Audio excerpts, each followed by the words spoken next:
নমস্কার, স্বাগত অনুষ্ঠান ভাগ্য দর্শন। সঙ্গে রয়েছে আমি সীমা। আর ভাগ্য দর্শন অনুষ্ঠানে আজকেও আমরা পেয়ে গেছি সেই বিশিষ্ট মানুষটিকে, যিনি একাধারে জ্যোতিষতান্ত্রিক, হোরাতন্ত্রবিদ, জ্যোতিষ মহাসাগর শ্রী রণজিৎ শাস্ত্রী আদি।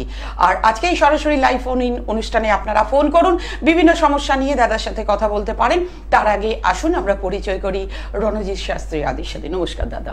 নমস্কার, অনেক অনেক স্বাগত দাদা। আজকে আপনার কাছে যে প্রশ্নটি রাখবো, কারণ অনেক বন্ধুরা এই প্রশ্নটি করে, একটা জিনিস আমরা ইদানিংকালে ভীষণভাবে দেখছি, সেটা হচ্ছে মানুষের মধ্যে সুইসাইড অ্যাটেম্প করার প্রবণতা। এটা কেন হচ্ছে? আমরা ভীষণভাবে চারিদিকে দেখছি। কিছু হলে একটা টিনেজার মেয়েদের থেকে ছেলে মেয়েরা বলুন, এই যে পরীক্ষা উত্তীর্ণ হতে পারছে না, বাজে পরীক্ষা দিচ্ছে, সুইসাইড অ্যাটেম্প করলো। ভালোবাসার সম্পর্কে খারাপ হচ্ছে, সুইসাইড অ্যাটেম্প করলো। কেন এটা? প্রথম দেখতে হবে সুইসাইড অ্যাটেম্প। সুইসাইড করাটা কিন্তু খুব কঠিন একটি কাজ, ঠিক আছে? তো সুইসাইড অ্যাটেম্প করতে গেলে আমরা হরোস্কোপ থেকে ফার্স্ট আমার অভিজ্ঞতাটা আমি এখানে আলোচনা করবো। হরোস্কোপিক বেসিস যেগুলো আমি বিচার করি এখানে আমরা বলবো না, একটাই কারণে, কারণ বিভিন্ন মানুষ বিভিন্ন পদ্ধতিতে বিচার করে। তো আমি বেসিক্যালি দেখে থাকি যে 4th, 5th, 2nd, তার সঙ্গে ভাগ্য এবং তার সঙ্গে চন্দ্র আর কেতুর কোথাও কানেকশন আছে কিনা। আচ্ছা, জন্মছকে চন্দ্রকেতুর কানেকশন থাকলে সে কিন্তু একটি সুইসাইড অ্যাটেম্প করার প্রবণতা দেবে, 100% দেবে। এটা আমার এক্সপিরিয়েন্স। চন্দ্রকেতুর কানেকশন নিয়ে আমি 100% এক্সপিরিয়েন্সে সেখানে দেখেছি যে চন্দ্রকেতুর কানেকশন ধনু রাশি, মূলা নক্ষত্র, বিশেষ করে এই কনসেপ্টে জাতক জাতিকাদের একটা ডিপ্রেশন কাজ করে একটা বয়সের পর। এরপর দেখা যাচ্ছে হরোস্কোপে যদি আমি আছি সেকেন্ড হাউস থেকে কি বিচার করছি? আত্মীয় স্বজন। সেকেন্ড হাউস থেকে আমি বিচার করছি অর্থভাব, অর্থাৎ আত্মীয় স্বজন যদি কোথাও কানেকশন, কিছু এমন কোনো খারাপ কোনো ব্যবহার, আত্মীয় স্বজনদের কাছ থেকে কিছু এমন ঘটনা ঘটা, মানে অনেকগুলো ঘটনা ঘটে যেটা আমি লাইভের মধ্যে বলতে পারবো না। তো সেই রকম কিছু ঘটনা, মানে চন্দ্র কেতুর সঙ্গে second house connection. Second house কিন্তু আমাদের মারক ভাব। জ্যোতিষ শাস্ত্রে আমি দীর্ঘদিন জ্যোতিষ শাস্ত্রের সঙ্গে যুক্ত, মানে একদম মানে মুখস্থ, এইসব কম্বিনেশনগুলো মুখস্থ। মানে একটা জাতক বা জাতিকার ছক দেখে তার মোটিভ কোথায় যাবে, মানে ইনস্ট্যান্ট, ওগুলোর জন্য আর আমাকে বেশিক্ষণ ভাবতে হয় না, ঠিক আছে? যেমন অ্যাস্ট্রোবাস্তু নিয়ে তো আমি একটা জায়গায় লজিক্যালি কিছু বোঝানো চাই, এই সবগুলো জ্যোতিষের এই যে পয়েন্টগুলো, এই পয়েন্টগুলোকে নিয়ে এখন আর আমি চিন্তাই করি না। মানে ছক দেখবো, ছক চোখের সামনে পড়বে, তার একদম বর্তমানটা পুরো ভেসে উঠবে। বর্তমান যদি আমার ঠিক হয়, আমি বলি ভবিষ্যৎ নিজে থেকে তোমার ঠিক হয়ে যাবে। ভবিষ্যতে তুমি রাজা হবে। সবাই ভবিষ্যৎ শুনতে আসছে, দাদা আমার এখন খুব খারাপ সময় চলছে, ভবিষ্যতে কি আমি দাঁড়াবো? আরে বাবা, আগে বলি আমি, তুই বাবা বর্তমানটা ঠিক করে নে না। দেখ না ভবিষ্যতে তুই দাঁড়াস কি দাঁড়াস, সেটা আমি বলবো কেন, সেটা তুমি নিজে বলবে, তোমার জ্ঞান বলবে, তোমার বিবেক বলবে, ঠিক আছে? তো সেই ক্ষেত্রেই আমি বলি সুইসাইড একটা এমন একটা টপিক আপনি আজকে তুলে ধরেছেন যে চন্দ্রকেতুর কানেকশনের সঙ্গে যদি সেকেন্ড হাউস কোথাও কানেক্টেড হয়, অর্থাৎ আত্মীয় স্বজনদের কিছু ব্যবহার, আত্মীয় স্বজনদের কাছ থেকে বলা কথা তার কিন্তু মনের মধ্যে লেগে যাবে, অর্থাৎ কোনো একটা অংশে আত্মীয় স্বজন সেক্ষেত্রে সুইসাইডের মধ্যে দায়ী হয়ে থাকে। এই সুইসাইড প্রবণতাটা কিন্তু তারপর দিচ্ছে হচ্ছে চতুর্থ ভাব গৃহ এবং পঞ্চম ভাব মন, অর্থাৎ গৃহ কোনো অশান্তি, আর্থিক ক্ষতি, ঝামেলা, বাইরে থেকে কিছু প্ররোচনা, বাইরে থেকে কিছু তোক্তা ক্রিয়া গৃহের মধ্যে, ঠিক আছে? এরকম নানান কিছু ভাব। ফোন ধরতে ধরতে আমরা সেটা আলোচনা করব, কিন্তু এই টপিকটা খুব গুরুত্বপূর্ণ। এখনকার জেনারেশনদের মধ্যে এই জিনিসটা খুব প্রচন্ড ব্যাপকভাবে প্রচলিত হচ্ছে। সেজন্য এখনকার জেনারেশনের ছেলেপুলেদেরকে বলবো, এইগুলো থেকে নিজেকে যতদূর পারো দূরে রাখো, নিজের মাইন্ডটাকে একটু ক্লিয়ার রাখার চেষ্টা করো। একদম বাস্তব কথা দাদা। আমরা এই টপিকটা নিয়ে অবশ্যই আলোচনা করব। আমাদের মধ্যে এক বন্ধু চলে এসেছেন, দেখে নেব কে আছেন। হ্যালো, নমস্কার ম্যাম। হ্যাঁ নমস্কার, কে বলছেন, কোথা থেকে বলছেন? আমি হাওড়া থেকে বলছি, প্রীতম চ্যাটার্জি। আপনার ডেট অফ বার্থ বলুন। 8/2/1989। 8/2/1989, সময়টা বলবেন? 8 ফেব্রুয়ারি 1989 ম্যাম। হ্যাঁ 89, বুঝেছি। সময় বলো, জন্ম সময়। Sir 3:59 AM। 3:59 AM, তাই তো? হ্যাঁ স্যার। 3:59 AM, রাত্রি 3:59। আচ্ছা, জন্মস্থান কি? হ্যাঁ, ভোর রাত। কলকাতা? হাওড়া জন্মস্থান। আচ্ছা, প্রশ্ন কি কি জানতে চাইছেন? আচ্ছা দেখে নিচ্ছি, প্রশ্নটা করতে হবে না, আমি দেখে নিচ্ছি। ঠিক আছে, একটু দেখে নি। নাম কি বললে? প্রীতম, তাই তো? প্রীতম চ্যাটার্জি। আচ্ছা, মঙ্গলবার রাত অতিক্রান্ত, এটা বুধবার ধরা হবে তোমার জন্মবার, ঠিক আছে? এবং তোমার যেটা দেখা যাচ্ছে রাশি হচ্ছে কুম্ভ রাশি, লগ্ন হচ্ছে ধনু লগ্ন। কুম্ভ রাশি ধনু লগ্ন। বাবা প্রীতম, তোমাকে একটা কথা বলি, কুম্ভ রাশিতে শনি 7.5 চলছে, সেই বিষয়ে নিশ্চয়ই ওয়াকিবহল, তুমি ভালোভাবে সেটা জানো। এবং একটু আগে আমার অনুষ্ঠানটা কি শুরু থেকে দেখছো তুমি? একদম শুরু থেকে দেখছো? স্যার আজকে আপনার শাস্ত্রী স্যার আপনার প্রোগ্রামটা দেখছিলাম, তারপর ফোনটা লাগিয়ে। আচ্ছা, এবার দেখো, আমি শুরুতেই বলেছি যদি চন্দ্র কোনো কারণবশত কেতুর কানেকশন থাকে তাহলে সুইসাইড একটা টেন্ডেন্সি দেখা যায়। তোমার ক্ষেত্রে কিন্তু সুইসাইডের কথা আমি বলছি না, বলছি চন্দ্র কেতু দ্বারা দৃষ্ট হচ্ছে, তাহলে মাঝে মাঝে ডিমোটিভেট হবে। তোমার কি হবে প্রবলেমটা, তুমি খুব হতাশ হয়ে যাবে, সব কিছুতেই একটা হতাশ ভাব তোমার মধ্যে কাজ করবে। ঠিক না ভুল? প্রথমে যেটা বলতে হবে আমাকে। একদম।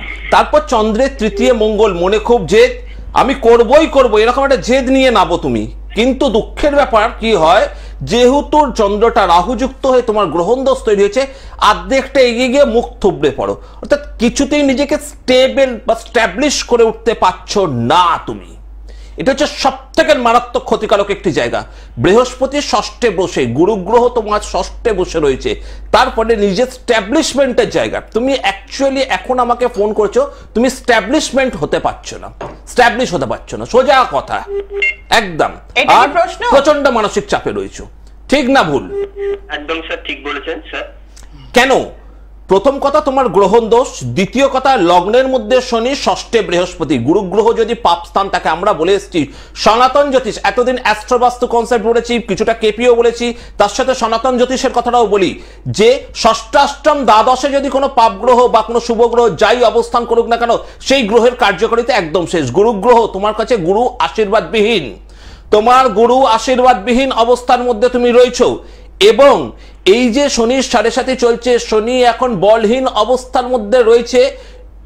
এর পরে থেকে তোমার শুরু হবে হচ্ছে, কয়েকদিন পর থেকে শুরু হবে 7.5 তৃতীয় পর্যায়ে, যার ফলে পরিস্থিতি আরেকটু বেগতিক হবে। কারণ চন্দ্রের একাদশে শনি, একাদশ থেকে আমরা যে কোনো বিষয়ে ফলাফল লাভ করি। চন্দ্রের একাদশ থেকে মানসিক ইচ্ছা পূর্তি, তুমি মানসিক দিক থেকে শান্তি পাও না, তোমার মানসিক কোনো ইচ্ছা পূর্ণ হচ্ছে না, তুমি প্রচন্ডভাবে মানসিক অশান্তিকে কেন্দ্র করে এই মুহূর্তে আমাকে ফোন করেছো। এটা কি সঠিক? হ্যাঁ স্যার, স্যার একদম শাস্ত্রী স্যার একদমই ঠিক বলেছেন। একদম ভাই, এটাকে একটু প্রতিকার করতে হবে, গ্রহণ দোষের প্রতিকার প্রয়োজন। তারপর তার সাথে ষষ্ঠে বৃহস্পতি থাকার জন্য গুরুগ্রহ শান্তি প্রতিকারের প্রয়োজন। সবটাই তো পূর্ণ প্রতিকার হয় না, কিছুটা গ্রহ শান্তির ব্যবস্থা করতে হবে, না হলে বাবা তুমি উন্নতিটা করতে পারবে না। নিজেকে যে স্ট্যাবলিশ করার ইচ্ছা প্রকাশ করছো আমার কাছে, ইচ্ছেটা তুমি এগোতে পারছো না, তুমি তোমার ইচ্ছে সফলতা পাচ্ছ না, এই প্রবলেমে তুমি আটকে থাকবে। বোঝা গেল? হ্যাঁ স্যার, একটা প্রশ্ন কি করতে পারি? একটাই প্রশ্ন করো, বলো বলো। স্যার বলছি যে স্যার আমার এই কোন সময় থেকে ভালো সময়টা, কোন সময় থেকে ভালো সময় আসবে, খুব ইম্পর্টেন্ট একটি প্রশ্ন করেছে। সেই প্রশ্নটা শুধু তোমার না, সকলের থাকে, সবাই এই কথাটাকে শুনে নি। কবে শেষ হবে একটু বলে দিই, 7.5 এখনো তোমার শেষ হতে মোটামুটি ধরে নাও 2.5 বছর তো অফিসিয়ালি, 2.5 বছর আর 1 মাস এই দিকে, তার মানে হচ্ছে কি 2 বছর 7 মাস, 2 বছর 7 মাস অফিসিয়ালি। কিন্তু তারপর শনি আবার বক্রী হয়, শনি হচ্ছে 184 দিনের জন্য বক্রী হয়, 184 দিন। তার মানে গড়ে তুমি হিসাব করে নাও, তোমার নর্মালি এখনো তোমার বেটার টাইমিং ধরতে আরো ধরে নাও তোমার অ্যাপ্রক্সিমেটলি 3 বছরের কাছে। নর্মাল আমি মৌখিক একটা হিসাব দিলাম। এরপর জন্ম তারিখ থেকে সময়, দশা, অন্তর্দশা, প্রত্যন্তদশা, এইগুলো তো তোমার জাস্টিফাই করবে, তার সাথে সাথে গ্রহ বলবত্তা জাস্টিফাই করবে। এটা তো আমি তোমাকে একটা জাস্ট এতক্ষণ অল্প সময়ের অনুষ্ঠানে তোমাকে 2 মিনিটে তোমার হরোস্কোপ, তোমার কপালে এখন কি চলছে সেটাকে বিচার করে দিলাম। ঠিক তো? শিক্ষিত বর্তমান জেনারেশনের ছেলেপুলেদেরকে একটা জায়গা বলি, 2 মিনিটে এটা যদি বিচার করা যায়, তাহলে পূর্ণ একটা বিচার করতে কতক্ষণ সময় লাগতে পারে জানো? একে অষ্টবর্গ চক্রের মাধ্যমে দেখতে হবে। তাহলে পারলে জ্যোতিষ বন্ধুর চেম্বারে দেখা করো। যদি কারোর প্রতি মনে হয় সেরকম বিশ্বাস পাচ্ছ না, আমার সঙ্গে কথা বলে তোমার ভালো লেগেছে, তুমি আমার হাতিবাগানের চেম্বার কিংবা কালীঘাটের চেম্বারে দেখা করো, তোমার যেখানে সুবিধা হয় ফোন করে তুমি দেখা করো, নিশ্চয়ই এর সুরাহা তুমি পাবে। স্যার আমি স্যার কোন করলে আমার পক্ষে ভালো হবে একটু গাইড করতে পারবেন? আমি সেগুলো ওই বললাম, দশা, অন্তর্দশা, প্রত্যন্তদশায় সময়টা বোঝা যায়, ঠিক আছে? একটু ওগুলোকে বিশ্বাস করে নাও। এরকম বললে এখানে কখনো মিলবে না, কখনো মিলবে না, এটা মাথায় রেখো। আমি এক্ষুনি ল্যাপটপে একটা অ্যাপস থেকে আমি বলে দেবো, কিন্তু তোমার ধরো বললাম তোমাকে বৃহস্পতিবার তোমার শুভ, তোমার চলছে এখন বুধের অন্তর্দশা, মানে বৃহস্পতির অ্যান্টি গ্রহ বুধ চলছে, বোঝা গেল? তাহলে আমাদেরকে সময় হিসেবে নিজেকে বাঁচাতে হবে। সেই জন্য কিন্তু জ্যোতিষীর কাছে যাওয়া, সময়কে পকেটে ভরার জন্য না। যে সময় যেরকম তালে চলছে সেই সময় তালে তালে আমাকে চলতে হবে। সময় পরিবর্তন কোনো জ্যোতিষী করতে পারবে না, কিন্তু সময়ের সাথে সাথে তোমার বিরুদ্ধাচরণটাকে পরিবর্তন আমি করতে পারবো, যাতে তোমার মনে হয় আমি সময়ের সাথে ঠিক স্রোতে ভেসে যাচ্ছি, আমার কোনো প্রবলেম হচ্ছে না। আর হাওড়া থেকে খুব কাছে তুমি হাতিবাগান এবং কালীঘাটে তুমি যোগাযোগ করতে পারো, ঠিক আছে? ভালো থাকো, সঙ্গে থাকো। নমস্কার দাদা, সত্যি অদ্ভুত। আমরা আলোচনা করছিলাম সুইসাইড নিয়ে, চন্দ্রকেতু নিয়ে আপনি বলছিলেন। দেখো একটা চন্দ্রকেতুর কানেকশন, জাস্ট একটা চন্দ্রকেতুর কানেকশন এসে গেল। এই যে চন্দ্রকেতুর কানেকশন এসে যাচ্ছে, এই ছেলেটি সমস্ত কিছু করা সত্ত্বেও ছেলেটি তার কর্মের দাম পাবে না। কেন পাচ্ছে না? চন্দ্রটা রাহু যুক্ত, তার ফলে কি হচ্ছে, গ্রহণ দোষ তৈরি করছে। যতই ভালো করুক ওর কখনোই সুনাম হবে না। আচ্ছা, ঠিক আছে, এই রকম একটা প্রবলেম। যাই হোক, আমার যেটা আলোচনা ছিল, যেমন যে দ্বিতীয় ভাব তো আমাদের এমনি মারক স্থান বলা হয়, তারপর দ্বিতীয় ভাব থেকে কেন মারক স্থান? দ্বিতীয় ভাব থেকে যেহেতু আমরা সঞ্চিত অর্থকে আমরা জাস্টিফাই করি, এই অর্থ সঞ্চয়ের জন্য কখনো আমরা জীবনে ঝুঁকি নিয়েও অনেক কিছু কাজকর্মের সঙ্গে যুক্ত থাকি। জীবন ঝুঁকি থাকে এখানে, ঠিক আছে? প্রত্যেকটা কাজে জীবন ঝুঁকি আছে। ভালো করে একটু বোঝার চেষ্টা করে, যে একদম আইআইটি থেকে পাস করে একদম উচ্চ পর্যায়ের যে একটা ভালো ইঞ্জিনিয়ার কিংবা ভালো অফিসার, সেও যখন গাড়ি করে যাচ্ছে, নিজস্ব 4 চাকা করে যাচ্ছে, তখনও তার পেছনে এসে কিন্তু লরি হর্ন দিচ্ছে রাস্তায়, তার যে কোনো সময় দুর্ঘটনা করতে পারে। তার মানে আমি বলবো না যে শুধু সাইকেল করে যে চাকরি করতে যাচ্ছে তার জীবনে দুর্ঘটনা আছে না, যে 4 চাকায় যাচ্ছে তার জীবনেও কিন্তু দুর্ঘটনা আছে। অর্থাৎ দ্বিতীয় ভাবের জন্য সে কিন্তু 4 চাকায় বাড়ি ঘর ছেড়ে সে বেরিয়েছে তার অফিস যেতে। সে বাড়ি থেকে তার অফিস হয়তো 10 কিলোমিটার রাস্তা কি 20 কিলোমিটার রাস্তা, সে যাবে অফিসে যাবে, হাইওয়েতে তার অ্যাক্সিডেন্ট হতে পারে, লাইফ রিস্ক রয়েছে। অর্থাৎ ধন সঞ্চয় করার জন্য আমাদের জীবনের ঝুঁকি সবাইকেই নিতে হয়। সেই জন্য দ্বিতীয় ভাব কিন্তু মারক ভাব। ধনের প্রতি যদি টান না থাকে, অর্থ লোভ সঞ্চয়ের প্রতি যদি টান না থাকে, তাহলে মারক ভাবের পরিমাণ কমে গেল। তুমি বাড়িতে বসে থাকো, তুমি চাকরি বাকরি করতে হবে না, সেক্ষেত্রে রোড অ্যাক্সিডেন্টের ভয় কমে গেল, ন্যাচারাল। কিন্তু এটা সম্ভব নয়, সেই জন্য দ্বিতীয়কে আমরা মারক হিসেবে উপস্থাপন করেছি। অর্থাৎ চন্দ্রকেতুর সাথে কোনোভাবে মারক যদি যুক্ত হয়ে যায়, মারক গ্রহের দশা অন্তর্দশা চলে আসে, তাহলে সেক্ষেত্রে কিন্তু সুইসাইড করার প্রবণতাটা আরো বেড়ে যায়। দেখা যাক কোন বন্ধু আছে। খুব সুন্দরভাবে দাদা অ্যানালাইসিস করে বুঝিয়ে দিলেন। আর রণজিৎ শাস্ত্রীর আদি মানেই তার এই সুন্দর অ্যানালাইসিস করার ক্ষমতার জন্য এত সুন্দর ক্ষমতা রয়েছে যে আমরা যারা শুনি শ্রোতারা মুগ্ধ হয়ে যাই। আর দেখে নেব আজকে নেক্সট বন্ধু কে আছেন। হ্যালো হ্যালো, নমস্কার, কে বলছেন? হ্যাঁ, আমি ব্যারাকপুর থেকে বলছি। হ্যাঁ, নামটা বলবেন দিদি। নামটা আমার মেয়ের নাম বলবো? হ্যাঁ, মেয়ের নাম এবং ডেট অফ বার্থ।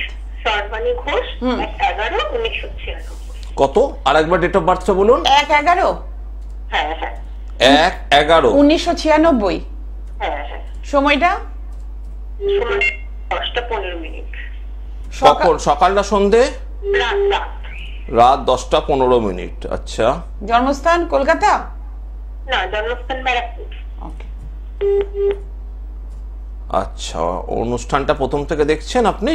হ্যাঁ হ্যাঁ দাদা, দেখছি। আচ্ছা, মেয়ের নাম কি? সর্বাণী ঘোষ। সর্বাণী ঘোষ। মিথুন রাশি, কর্কট লগ্ন। বাহ, মিথুন রাশি কর্কট লগ্ন, কিন্তু গন্ডগোল হচ্ছে জন্মছকে রবি নিচস্থ, শুক্র নিচস্থ, জন্মছক শনি আবার বক্রী। জন্মছক সম্বন্ধে আপনি তো কিছুটা ওয়াকিবহল, একদম যে ওয়াকিবহল নয় তা তো নয়, কিন্তু এখানে দেখা যাচ্ছে চন্দ্র থেকে পঞ্চমে রবি বুধ, আচ্ছা চন্দ্র থেকে তৃতীয়, আবার লগ্ন থেকে চতুর্থের মধ্যে রবি বুধ, শুক্র আর রাহু যুক্ত হয়ে রয়েছে। এই শুক্র রাহু জন্ম ছকের মধ্যে দেখবেন, শুক্র আর রাহু যদি যুক্ত হয়ে থাকে, যে সমস্ত জাতক জাতিকাদের শুক্র রাহু যুক্ত হয়ে রয়েছে তাদের ক্ষেত্রে প্রথমেই বলবো এদের কিন্তু বিবাহিত জীবন নিয়ে সমস্যা ভোগ করবে, প্রথম কথা, ঠিক আছে? দ্বিতীয় কথা, গোচরের মধ্যে কিন্তু শনির অবস্থান খুব একটা এখন ভালো না, অষ্টমে শনি, শরীর স্বাস্থ্যের জায়গা খুব একটা ভালো যাবে না। শরীর স্বাস্থ্যের জায়গা খুব একটা ভালো যাবে না। এই মেয়ে কিন্তু কোমরের নিচের অংশ থেকে পায়ের দিকে আঘাত পাওয়ার একটি যোগ দেখা দিচ্ছে, এবং দ্বিতীয় মঙ্গল হওয়ায় তার ক্ষেত্রে কিন্তু একটা উগ্রতা ভাব থাকবে, একটুতেই মেয়ের মাথা গরম বেশি থাকবে। এই বিষয়গুলোকে কি বুঝতে পারেন? হ্যালো, হ্যাঁ, মাথা গরম সেরকম একটা দেখি না, তবে অন্য কোনো সময় একটু রেগে যায় আর কি। কোনো সময় একটু রেগে যাচ্ছে, হ্যাঁ হবে তো। দ্বিতীয় মঙ্গল উগ্রতার প্রভাব দিয়ে দেবে। আর শুক্র মঙ্গল রাহুর একসাথে রয়েছে, যার ফলে অদূর ভবিষ্যতে কিন্তু মেয়ের বিবাহিত জীবন নিয়ে নানান সমস্যা পাবে। কি বিষয় জানতে চাইছেন একটু শুনি আপনার কাছে। আমি এটাই এখন তো 28 সাল হলো, একটু বিয়ের ব্যাপারটা নিয়ে চিন্তিত ছিলাম, ওটাই আপনার কাছে একটু জানার জন্য ফোন করেছি। বিয়ের ব্যাপারটা আমি নর্মালি আপনাকে বললাম। এবার দেখুন, বিয়ে আমাদের কে দেয়? বিয়ে হচ্ছে বিবাহের কিন্তু উপযুক্ত গ্রহ, যেমন শুক্র সংসার জীবনের গ্রহ। বিয়ে দিচ্ছে হচ্ছে পণ্ডিত গ্রহ। পণ্ডিত গ্রহ মানে গুরু গ্রহ। গুরু গ্রহ হচ্ছে বৃহস্পতি। গুরু গ্রহ ষষ্ঠে বসে রয়েছে, বিবাহ হবে মেয়ের। ষষ্ঠে গুরু গ্রহ স্বক্ষেত্রে আছে, মেয়ের বিবাহ যোগ আছে। মেয়ের বিবাহ যোগ আপনি খুব দ্রুত পাবেন, কিন্তু গন্ডগোলটা হচ্ছে শুক্র রাহু যুক্ত হয়ে নিচস্থ স্থানে বসে রয়েছে। রাহু শুক্র নিচস্থ, রবিটাও নিচস্থ হয়ে রয়েছে। চতুর্থ হাউসে নিচস্থ পাপগ্রহ যদি নিচস্থ হয়ে থাকে, সেক্ষেত্রে বলেছি গৃহ সুখ থাকে না। বহু অনুষ্ঠানে এটা বলে এসেছি। ফোর্থ হাউসে এখানে রবি, ফোর্থ হাউসে রবি এখানে নিচস্থ হয়ে রয়েছে, গৃহসুখ থেকে কিন্তু মেয়ে বর্জিত হবে। একটু প্রতিকার করিয়ে বিয়ে দেবেন, কারণ আমার কথাটা এখন বিশ্বাসযোগ্য মনে হতেও পারে, নাও মনে হতে পারে, কিন্তু আবারও বললাম, আপনার মেয়ের জন্মছকে চতুর্থ ভাবে রবি নিচস্থ, জন্মছকে শুক্র রাহু যুক্ত হয়ে নিচস্থ। শুক্র হচ্ছে গার্হস্থ সুখের জন্য, গার্হস্থ সুখ থাকবে না, এবং রবি যেহেতু নিচস্থ, সেক্ষেত্রে গৃহে কিন্তু গৃহ সুখও নেই। একটা সংসার জীবন বলতে অনেক কিছুকেই বোঝায়, দুটোকেই বোঝানোর চেষ্টা করলাম, একটু নিজে বোঝার চেষ্টা করবেন। ষষ্ঠে বৃহস্পতি সক্ষেত্র বিয়ে দিয়ে দেবে, আপনার মেয়ের বিয়ে হবে, বিবাহ নিয়ে চিন্তা করতে হবে না। কিন্তু একটু প্রতিকার অবশ্যই করাবেন। দুটি গ্রহ নিচস্থ থাকলে সংসারে সুখ থাকে না। ঠিক আছে, ভালো থাকুন। অবশ্যই প্রতিকার করা প্রয়োজন। কেন? শুধু কি রবি গ্রহের প্রতিকার না, আরো কিছু? না, কোন গ্রহের প্রতিকার এখান থেকে এরকম ভাবে বলবে না। রবি গ্রহ হচ্ছে দ্বিতীয় পতি মারক। একটু আগেই আমি বললাম, কর্কট লগ্নে দ্বিতীয় পতি রবি, দুম করে রবির প্রতিকার ওরকম ভাবে হবে না। আমি তো তাহলে এখান থেকে বলেই দিতাম, আপনি একটা মেয়েকে চুনি পরিয়ে দিন, পান্ডা পরিয়ে দিন, হিরে পরিয়ে দিন, পোখরাজ পরিয়ে দিন, এরকম বলেই দিতাম। হবে না। কেন? দ্বিতীয় পতি বসে রয়েছে চতুর্থে, মারক গ্রহ চতুর্থে বসে রইলে গৃহসুখ বঞ্চিত করে। সেক্ষেত্রে চতুর্থ ভাবের বলবস্থান দেখতে হবে, চতুর্থ ভাবটা কতটা পাওয়ারে আছে। তারপর তাকে কিছু তন্ত্র নিয়মের প্রতিকার দিতে হবে, চতুর্থ ভাবপতির প্রতিকার করতে হবে সঠিকভাবে। আমি বোঝালাম আপনাকে, কিন্তু এক্স্যাক্টলি জ্যোতিষ তন্ত্রের যে ক্ষেত্রটা, সেই ক্ষেত্রটা বোঝালে আপনি বুঝতে পারবেন না। সেই জন্য বললাম, দ্বিতীয় পতি চতুর্থে নিচস্থ হয়ে বসে রইলে মারক গ্রহ যেখানে থাকবে সেই স্থানকেই ধ্বংস করবে, বা চতুর্থে নিচস্থ গ্রহ রয়েছে সেই জায়গাটাকে ধ্বংস করবে। গৃহসুখ এবং সংসার সুখ দুটো থেকেই মেয়েকে কিন্তু বঞ্চিত করবে। বিয়ে আপনার মেয়ের হবে, ঘরও আপনার মেয়ের থাকবে, স্বামীও আপনার মেয়ের থাকবে, কিন্তু সব থাকা সত্ত্বেও না থাকার একটি জায়গায় এসে দাঁড়াবে এই চতুর্থ ভাব আর রাহু শুক্র নিচস্থের প্রভাবে। একটু এগুলোকে সঠিক নিয়মে প্রতিকার করতে হবে। হ্যাঁ, আরেকবার বলুন। বলছি যে সবকিছু প্রতিকার নিলে মেয়েটার শান্তি হবে। একটা কথা আমি আপনাকে বোঝাই, অবশ্যই মেয়ের শান্তি হবে। প্রতিকার করে কেউ কোনোদিনও অশান্তিতে থাকে না, এটা বুঝতে হবে। আমি জ্যোতিষী, আমি আপনার সঙ্গে কথা বলছি, আমারও তো শরীরের অনেক সমস্যা থাকতে পারে। তা বলে কি আমি ওষুধ খাবো না, না প্রতিকার করব না? প্রতিকারটা করতে হবে, বিশ্বাস রাখতে হবে আপনাদেরকে। বিশ্বাস রেখে, এই যে বিশ্বাস নিয়ে ফোনটা করেছেন, সেই বিশ্বাস করে প্রতিকার করুন। আপনি আমার কাছে করুন কিংবা অন্য জ্যোতিষ বন্ধুর কাছে করুন, কিন্তু প্রতিকার করুন। ঘটনা ঘটে গেলে আর ফেরত হবে না। ঘটনা ঘটে গেলে সময়কে পাল্টানোর ক্ষমতা কারণ নেই। বর্ষাকাল এসে যাওয়ার আগে ছাতাটা কিনে রাখুন, যেন বর্ষা যখনই শুরু হবে আপনি বাড়ি থেকে বেরোনোর সময় একদিনও আপনার অফিস কামাই হবে না। কিন্তু ছাতা নেই, হঠাৎ বর্ষাকাল শুরু হয়ে গেছে, বৃষ্টি শুরু হয়েছে, ওই ছাতা কিনতে যাওয়ার জন্য একদিন আপনার অফিস কামাই হয়ে যাবে। সেই জন্য বললাম, লস হওয়ার আগে প্রিভেন্ট করার চেষ্টা করুন। ঠিক আছে? হ্যাঁ, আর ভালো আপনি থাকুন। ব্যারাকপুর থেকে খুব কাছাকাছি আপনি হাতিবাগান এবং কালীঘাটে পেয়ে যাবেন, যেটা আপনার সুবিধা হবে, আপনি যোগাযোগ করতে পারেন। ঠিক আছে, সঙ্গে সঙ্গে থাকুন। নমস্কার। আমি একবার দর্শক বন্ধুদের একবার অ্যাড্রেসটা বলে দিতে চাইছি, যারা মনে করছেন রণজিৎ শাস্ত্রী আদির সাথে যোগাযোগ করবেন। দাদাকে কোথায় পাচ্ছেন? ওনাকে কলকাতায় পাচ্ছেন, কালীঘাটে পাচ্ছেন এবং হাতিবাগান, এছাড়া পাচ্ছেন আসানসোল, দুর্গাপুর, পুরুলিয়া, সিউড়ি, বর্ধমান, কৃষ্ণনগর এবং শিলিগুড়িতে। বুকিং নাম্বার হচ্ছে 9874110320 এবং আরেকটি নাম্বার হচ্ছে 8276853043। এই দুটো নাম্বারে ফোন করে অগ্রিম বুকিং আপনারা করতে পারেন। আর যারা দূরের বন্ধুরা রয়েছেন, আপনারা আসতে পারছেন না, অনলাইন প্রেডিকশনের ব্যবস্থা রয়েছে, আপনারা বুকিং নাম্বারে ফোন করুন 9874110320 এবং আরেকটি নাম্বার হচ্ছে 8276853043। এই দুটি নাম্বারে বুকিং করে আপনারা অনলাইন প্রেডিকশনও নিতে পারেন। আরেকটা কথা হচ্ছে, আমি বলবো আপনাদের যারা মনে করছেন যে পোস্টার দেখে বিভ্রান্ত হচ্ছেন, দাদার কিন্তু পোস্টার কোনো বিজ্ঞাপন নেই। হ্যাঁ, এই বিষয়টা একটু খুব ইম্পর্টেন্ট একটা ব্যাপার। নাম একই নাম অনেক মানুষের হতে পারে, কিন্তু মেলাবেন আপনারা ফোন নাম্বার দেখে। অনেকেই বিভ্রান্ত হচ্ছে, একই নামের মধ্যে দাদা একজনের নাম দেখলাম রণজিৎ শাস্ত্রী, হ্যাঁ আমি সেই জন্য বলেছি যে ফোন নাম্বারটা দেখে মেলাও, সে এক ব্যক্তি, আমি আর এক ব্যক্তি। রণজিৎ শাস্ত্রী নেবে অনেক লোক থাকতে হবে, রণজিৎ শাস্ত্রী পৃথিবীতে একটা না, আর ভারতবর্ষ একটা না, কলকাতা পশ্চিমবঙ্গের মধ্যেও একটা না, সুতরাং অনেকে থাকতে হবে। আমাদের আইডেন্টিটি হচ্ছে আমাদের ফোন নাম্বার। ফোন নাম্বার দেখে মিলিয়ে তারপর আপনি আমার সঙ্গে যোগাযোগ করুন। কারণ নাম্বার দেখে অন্য কাউকে ফোন করবেন না, এটা হলে কি হবে, আপনারা কনফিউজ হয়ে যাবেন। আরো যেটা আলোচনা আমি করছিলাম, আমাদের মধ্যে আরেক বন্ধু চলে এসেছে। আচ্ছা, এবার আলোচনা করবো কিন্তু ফোর্থ হাউস, মানে এই যে চতুর্থ ভাবে রবিটি নিচস্থ, গৃহসুখ না থাকলে মানুষ কিন্তু ডিপ্রেশন। 1 মিনিট, যে বন্ধু আছে ফোনের মধ্যে 1 মিনিট থাকুন, আমি একটা কথা বুঝিয়ে দিই। ফোর্থ হাউস নিয়ে একটু আগেও ভদ্রমহিলা ফোন করেছেন, তার মেয়ের ব্যাপার, আর আমি সুইসাইডের সঙ্গে ফোর্থ হাউসকে কেন কানেকশন দিচ্ছি। চতুর্থ থেকে আমরা পাই বন্ধু বান্ধব, মন, মাতার হৃদয়, আমাদের হৃদয়ের ভাব, মনের শান্তি ভাবটা চতুর্থ জায়গা থেকে আসে, বিদ্যাভাব চতুর্থ জায়গা থেকে আসে। তো এই সমস্ত জায়গার মধ্যে যদি কোনো ডিপ্রেশন, যদি এই সমস্ত জায়গায় ইমব্যালেন্স সিচুয়েশন থাকে, তার সঙ্গে চন্দ্রকেতু যদি কোথাও কানেকশন দেয়, তাহলে মনের দুঃখে, মনোবেদনা নিয়ে অনেকে একটা নির্দিষ্ট বয়সের পর সুইসাইড করে। তো এই প্রভাবটাকেও কিন্তু বিশেষভাবে দেখা যাচ্ছে না। সুইসাইডের জন্য ফোর্থ হাউসটা কিন্তু খুব একটা ইম্পর্টেন্ট ভাব। দেখা যাক ফোনের মধ্যে কে রয়েছে। হ্যালো, হ্যাঁ নমস্কার, কে বলছেন? একটু তাড়াতাড়ি বলবেন, আমাদের হাতে সময় খুব কম। বলুন। আমি মেদিনীপুর থেকে কৌশিক মুখার্জি। কৌশিক বাবু, ডেট অফ বার্থ বলুন। 1/6/1989। 1/6/1989, সময়টা বলবেন। ম্যাডাম এক্স্যাক্টলি আমার সময়টা ঠিক মনে নেই। ছেড়ে দিন, এই জন্য তাহলে চেম্বারে আসতে হবে, হাত দেখাতে হবে। হ্যাঁ, এরকম ভাবে করা যাবে না, কারণ আমি হোরাতন্ত্রের মাধ্যমে অনুষ্ঠান করি, কিন্তু একদম যেহেতু শেষ লগ্নের মধ্যে আপনি আমাকে ফোন করেছেন, সুতরাং আবার নেক্সট প্রোগ্রামের জন্য একটু চেষ্টা করুন, আমি হোরাতন্ত্রের মাধ্যমে আপনার প্রতিকার করে দেবো। যাদের যাদের জন্ম তারিখ সময় নেই, এরকম ভাবে বিভ্রান্ত হবেন না, কোনো চিন্তার কিছু কারণ নেই। হস্তরেখা বিচার, তার সঙ্গে হোরাতন্ত্রের নিয়ম, কিছুটা হোরারি পদ্ধতির মাধ্যমে অবশ্যই আপনার সমস্যা আর তার সমাধান সূত্র বের করা যাবে। এটা আমি খুব জোর গলায় আপনাকে বললাম। দাদা, আমরা অনুষ্ঠানের শেষ প্রান্তে চলে এসেছি, কিন্তু একটা আপনার কাছ থেকে একটা কথা জানতে চাইবো। এই যে আগামীকাল আমাদের শিবরাত্রি শুরু হচ্ছে, প্রতিটি মানুষ শিবরাত্রি উপোস করে, ম্যাক্সিমাম মানুষই। এই যাওয়ার আগে যদি একটা টোটকা বলেন। দেখুন, শিবরাত্রি বলে এক্স্যাক্টলি আমি কিছু বলবো না, আমি শুধু একটা টোটকা দেবো, এই কারণে সেই টোটকাটা হচ্ছে সারা বছর সারা জীবনের জন্য, শুধুমাত্র শিবরাত্রি কি, শিবরাত্রি শিবের উপাসনা করবে, শিবকে জল ঢালবে, 4 প্রহরে জল ঢালবে, ওটা কোনো ম্যাটার না।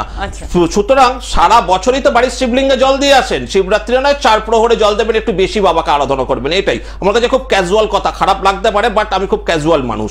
একটা কথা বলে রাখি, বাড়িতে বাস্তুদোষ, অ্যাস্ট্রো বাস্তু নিয়ে যেহেতু আমি বরাবর একটা জায়গায় বলছি, যে সমস্ত বাড়িতে দেখবেন আশপাশ থেকে বেশি শত্রুতা হচ্ছে বা বাড়িতে আর্থিক দিকে উন্নতি হচ্ছে না, তাকে বলবে লাল করবি, রক্ত করবি গাছ বাড়ির যদি উত্তর দিকে রাখেন, ছাতে একদম টপ ছাতে উত্তর দিকে রক্ত করবি গাছ রাখুন, দেখুন গাছ রাখা 6 মাস পর আপনার রেজাল্ট। কিন্তু তার মধ্যে একটু ফুল ফুটতে হবে, কিন্তু ওই একটা ছোট্ট চারা গাছ নিয়ে এসে রেখে দিলেন আর 6 মাসের মধ্যে গাছটা আর বাড়লো না, ওই টবের মধ্যেই মরে শুকিয়ে রয়েছে, সেখানে আর ফুল ফুটলো না, তখন রেজাল্ট বলছেন দাদা রেজাল্ট কিছু হয়নি, সেটা কিন্তু শুনবো না। গাছটা বড় হলে লাল লাল ফুল হবে, করবি ফুল, সেই করবি ফুল যখন হবে তারপর থেকে আপনি রেজাল্ট বুঝতে পারবেন। কারণ করবি আমাদের হোমের মধ্যে লাগে, ব্রহ্মাকে উৎসর্গ করা হয় তন্ত্রের কাছ থেকে, গার্হস্থ্যের পুজো সব কাজে লাগে, এটা ঈশ্বরের একটি প্রিয় ফুলের মধ্যে আসে, ঠিক আছে। সুতরাং রক্ত করবিকে রাখতে হবে উত্তর দিকে, আমাদের উত্তরে হাওয়া শুদ্ধ হয়ে ঢুকবে বাড়ি ছাদের দিক থেকে। এটা বাস্তুদোষের অনেক প্রতিকারে লাগে। প্রতিকারগুলো যখন বলবো তখন এর সাথে বলবো, শুধু একটা টোটকা বলে রাখলাম, লাল করবি গাছ অ্যাভেলেবেল মার্কেটের মধ্যে 50-60 টাকায় কিনে একটু মাটি দিয়ে সুন্দর করে বসিয়ে দিন বাড়ির উত্তর দিকে। দেখুন আপনার বাড়ি এবং আপনার আর্থিক দিক আস্তে আস্তে উন্নতি হচ্ছে কিনা, অবশ্যই বলবেন 6 মাস পর। সুন্দর একটি টোটকা বললেন, অ্যাপ্লাই করুন, রেজাল্ট অবশ্যই পাবেন। আজকে আমাদের অনুষ্ঠান এখানেই শেষ করতে হচ্ছে। আপনারা সুস্থ থাকুন, ভালো থাকুন, নমস্কার। নমস্কার।